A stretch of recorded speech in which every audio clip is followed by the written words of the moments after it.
So for a lot of young coaches, young entrepreneurs, young experts, it's natural to want to kind of hide or lurk or hang out in the background and see how everyone else is doing it. And then, as you say, now is your time.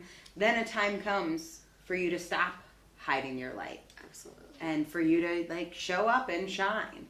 How did you make that transition from being someone who it was kind of cool to be in the background as a nanny observing other entrepreneurs or to be an intern, kind of looking at what's going on, to really stepping up and being that person? Absolutely. So I really had a moment, like everyone does, where you have to decide, okay, I'm not making enough money doing this. So I either abandon the idea altogether or I figure out a different way, because I, on my own, haven't been able to figure out a way to make a sustainable income.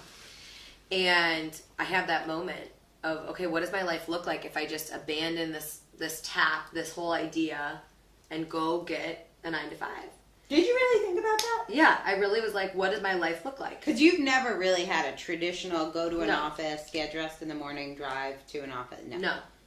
So I was like, okay, what does my life look like if I do that? And I was miserable. I'm like, the tap doesn't go away.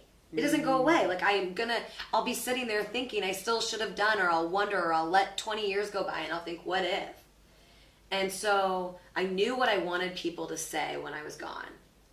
And I didn't know how long I had. And so I knew I was going to have to start doing it. And I hadn't been able to do it on my own. So I knew the answer was to hire a mentor that was going to hold me accountable and give me the tools I needed to make it happen. How was hiring a mentor to work with you different than signing up for coaching school or even signing up for a college degree? Your degree was in this space. Absolutely. The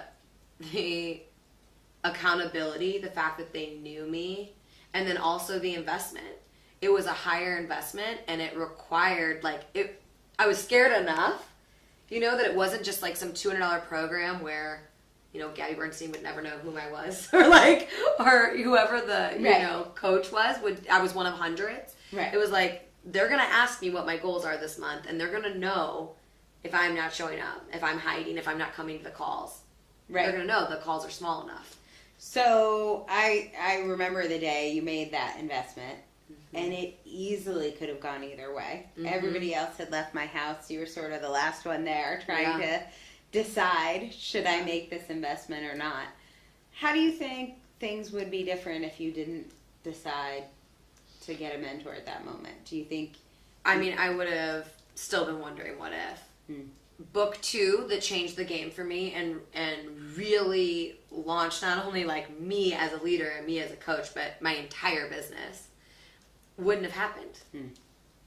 Wouldn't have happened. And I would have been wondering, what if I had made that stretch? What if I had leaped? Like, would Annette have appeared? Would that have happened for me? Well, we know for sure you would not have been our author of the month. Steph Gold, the book that she is talking about, the book you want to read, you can find on Amazon. It is called Now Is Your Time. Coach Steph Gold, coach and author. Thank you so much for being our guest. I am your host, Dr. Angela Lauria, and thank you guys for joining us for Ask a Bestselling Author.